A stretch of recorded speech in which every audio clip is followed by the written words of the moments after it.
কিভাবে এরকম ঘাস ফড়িং বানাবেন চলুন দেখে যাক।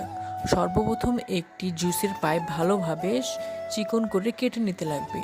এমনভাবে 3 ভাঁজ করে কেটে নিতে লাগবে। এরপরে দেখতে থাকুন কিভাবে আমরা বানাচ্ছি।